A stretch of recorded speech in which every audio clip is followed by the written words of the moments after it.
Hola compis, soy Kenite62 y esto es...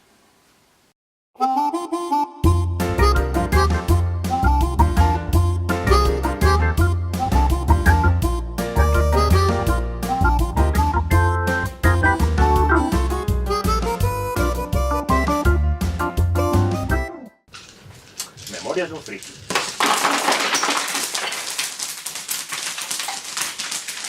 Ya mismo tenemos aquí la noche de Halloween. Estáis viendo esto el sábado, el lunes que viene, el día 31 es la noche de Halloween, la noche de la castañada, de la víspera de Todos los Santos, aquí en España. Castahuino jaloñada, como digo yo, mezcla de culturas, que es lo que mola. Momento de contar historias de terror a la lumbre del fuego, de ver películas de terror y estas cosas que se hacen la noche de Halloween. Cuando estéis viendo esto el sábado, yo estaré en Londres. Me he pedido pasar el fin de semana a Londres a ver un partido de fútbol americano de mi equipo, del equipo de mis amores, de los Cincinnati Bengals.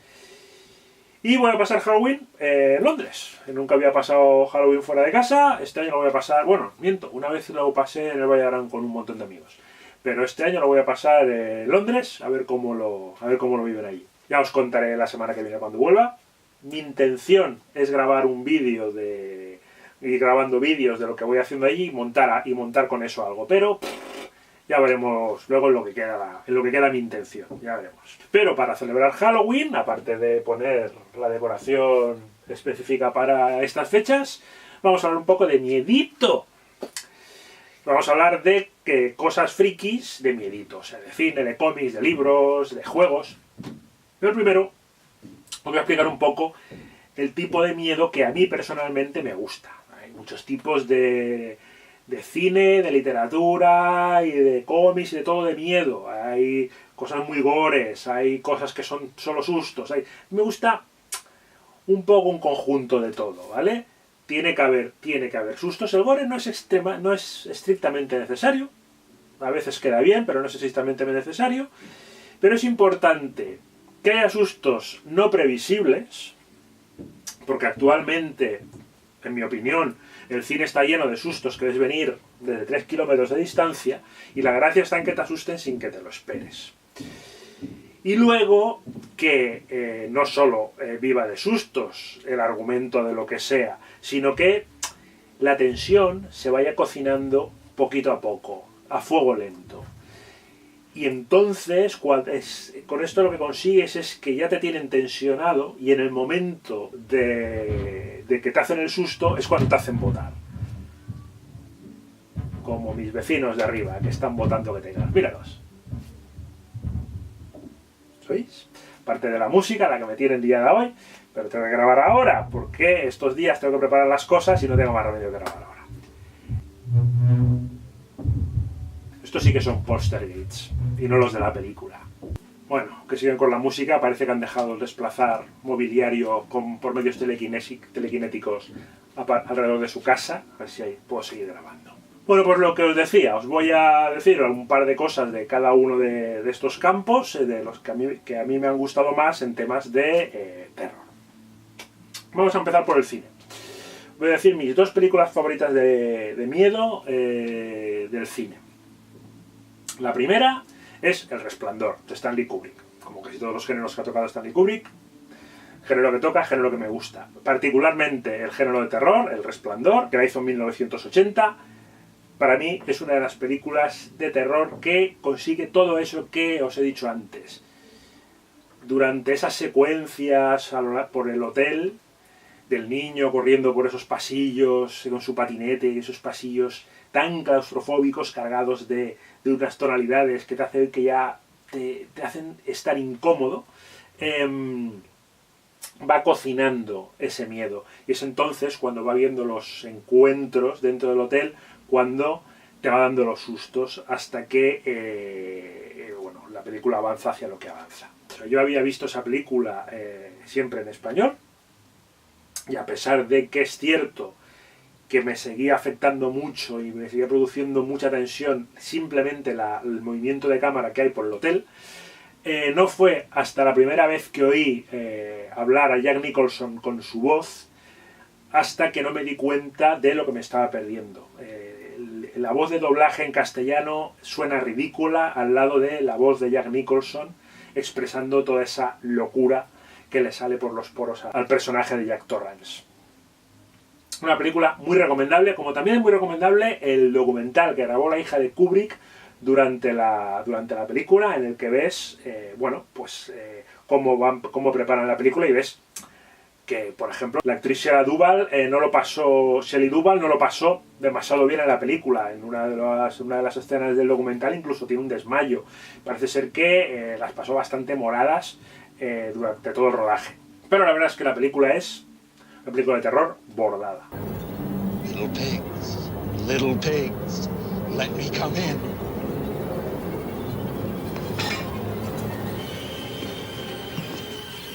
Not by the hair on your chinny chin chin. Then I'll huff, and I'll puff, and I'll blow your house in.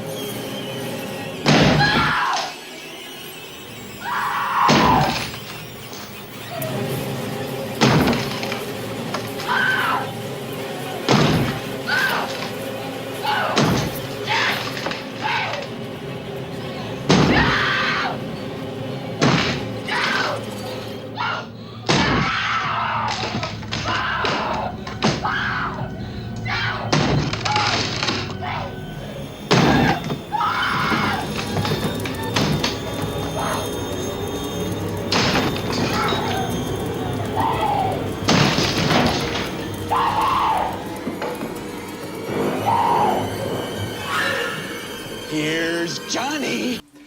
La siguiente a lo mejor os extraña que os la ponga como película de terror, porque es Alien, el octavo pasajero. Una película que evidentemente es de ciencia ficción, pero que tiene todos los elementos para convertirse en lo que es, en una película de ciencia ficción, pero de terror puro, que también se va cocinando a fuego lento, desde el momento en que reciben la llamada de emergencia, desde el momento en que van al planeta y tienen el primer encuentro, a cómo se va desarrollando todo, y cómo va variando lo que crees que es el enemigo y cómo al final resulta que es mucho más de lo que parece. No quiero dar spoilers, pero a ver, es una película que todo fan de la ciencia ficción tiene que ver, y evidentemente todo fan del terror también tiene que ver, porque es sustos garantizados de los buenos, a veces sin ni siquiera ver el bicho, ¿vale? Pero hay que decir que las primeras apariciones del bicho son todas espectaculares, de cada una de las fases del bicho. Am I Claire Lambert? I want to get the hell out of here. Oh, God, it's moving right towards you.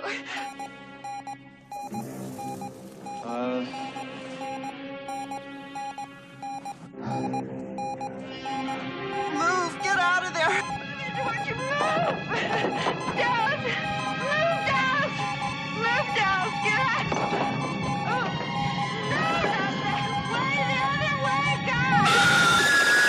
En juegos de rol voy a hablar también de dos juegos. Voy a hablar de La llamada de Tulu, que publicó Chaosium en 1981 y posteriormente publicó en castellano Jocs Internacional en 1988.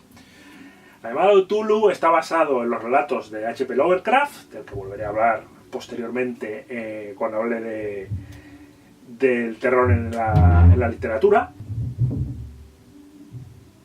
Es increíble. Es increíble.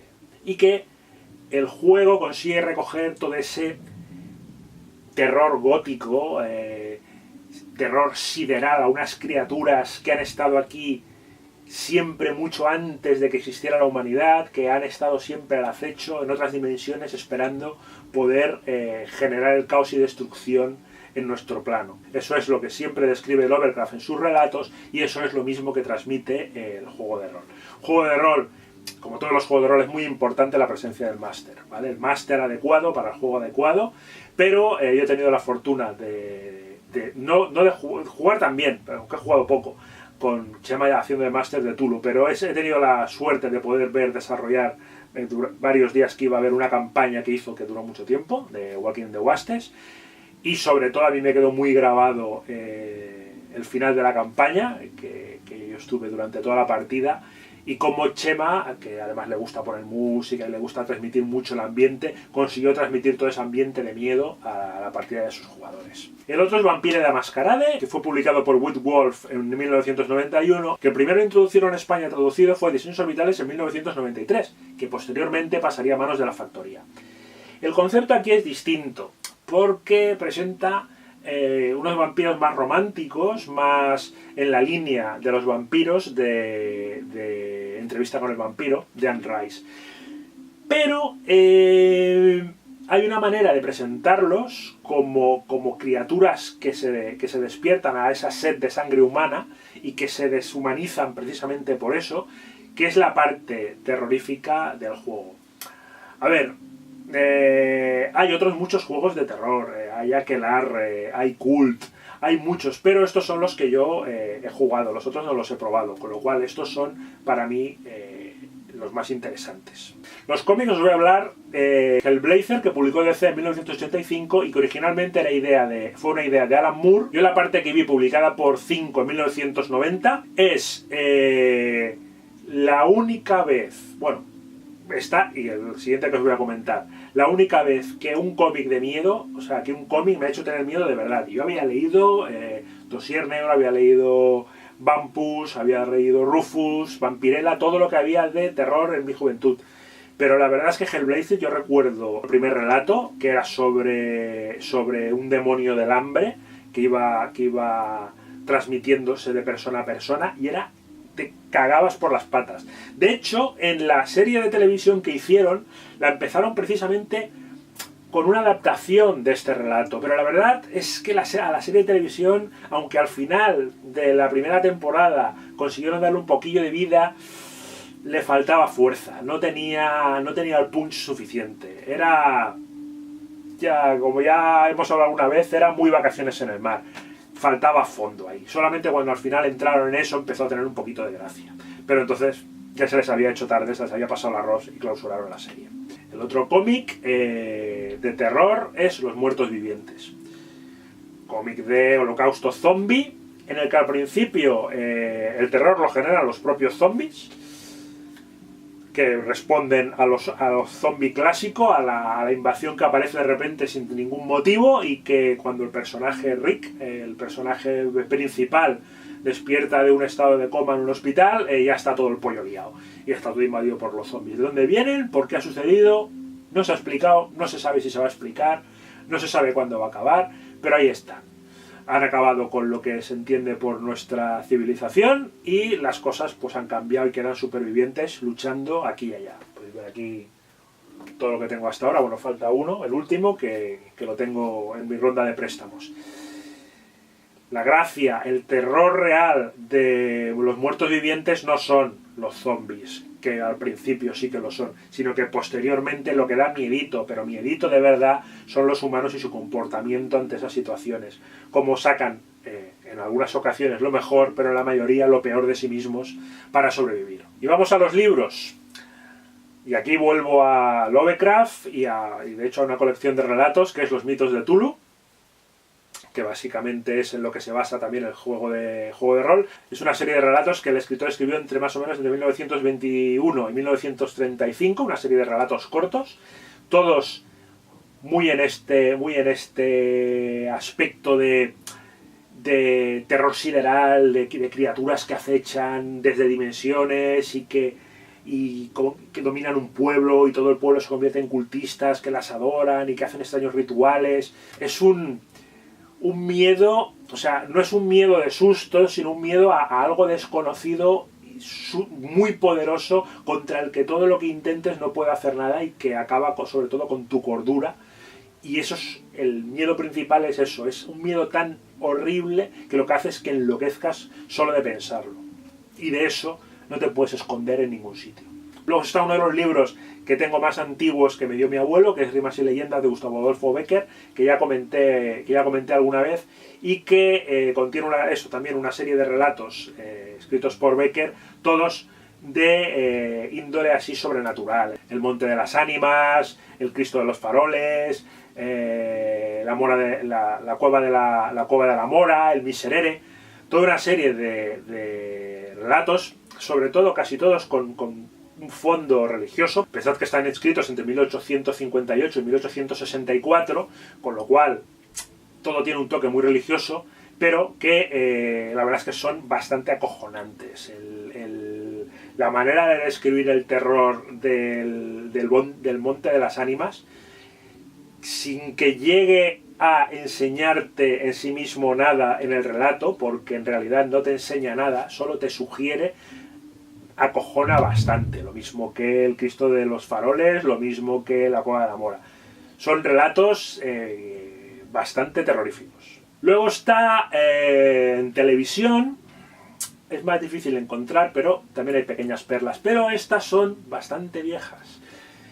De la televisión americana está La Dimensión Desconocida, la de Twilight Zone, el título en inglés, que eran episodios independientes que presentaban situaciones raras, ¿vale? Muchas veces con contexto terrorífico, que eran bastante chulas. Es una serie muy recomendable de ver, la clásica en blanco y negro, ¿vale? Posteriormente se han hecho películas, así con una serie de recopilaciones y tal, muchos inspirados en las historias antiguas.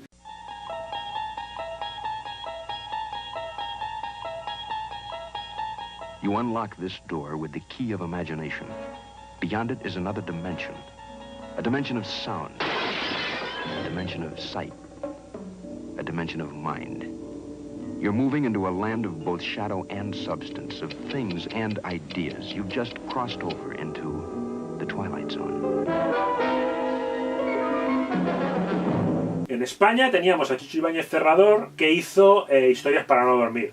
Y el concepto era el mismo, episodios independientes en los que, en este caso sí, eran relatos de terror. En este caso sí eran relatos de terror porque a Chicho lo que le gustaba y lo que le ha gustado siempre es las historias de terror. ¿Quién puede matar a un niño? Como película que es más se recuerda del cine de terror. No recuerdo mucho porque yo era bastante pequeño cuando las daban por la tele. Historias para no dormir es de 1966, pero sí recuerdo algunos relatos, como por ejemplo uno de los que más grabados se me quedó fue el del televisor, que era la historia de un hombre que estaba hecho por el padre de Chicho, Narciso Ibáñez Menta, que compraba un televisor y toda una serie de sucesos bastante terroríficos que le pasaban después de haberlo comprado.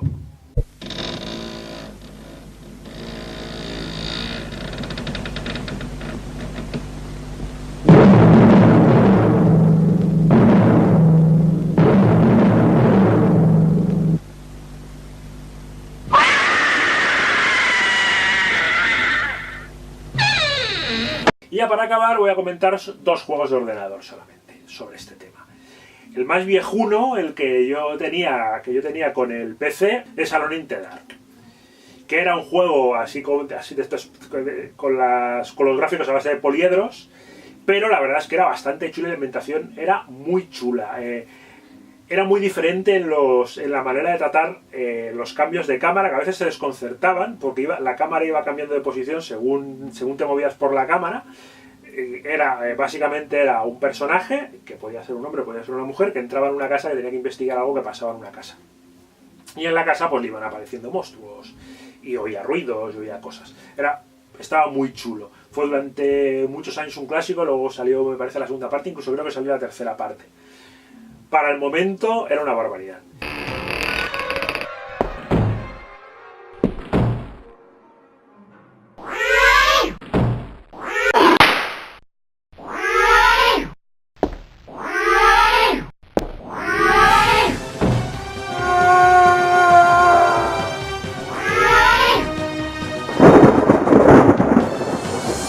Y muy reciente, de hace un par de años, del 2014, es Alien Isolation, que coge la historia de Alien posteriormente, porque la que aparece aquí es la hija de Ripley.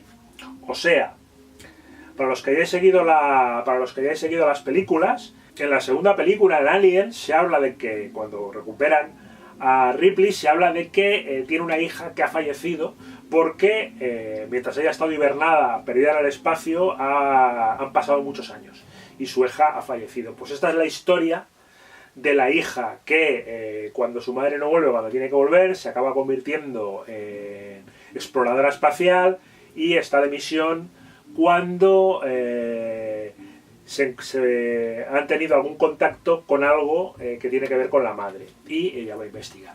Es un juego que consigue acojonarte vivo. Consigue muy bien ese ambiente oscuro de las naves, de una vez el bicho se pone en marcha no sabes exactamente por dónde te va a salir, siempre te acaba pillando por sorpresa.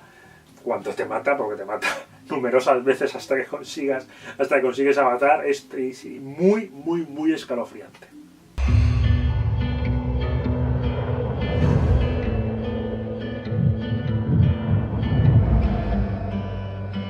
Ripley, slow down.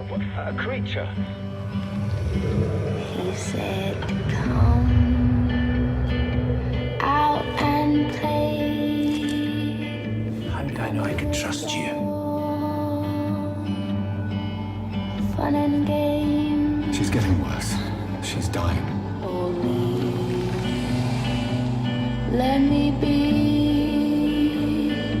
Let the devil take me.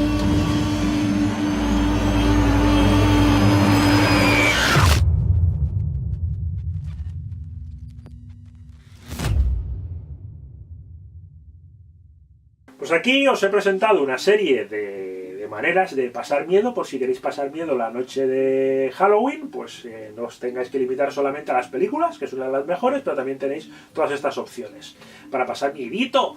Contadme vuestros mieditos, comentadme por aquí debajo vuestros mieditos y las cosas que os dan miedito. Ya sabéis, comentad, compartid, preguntad, suscribiros y nos volvemos a ver dentro de 7 días. ¡Adiós!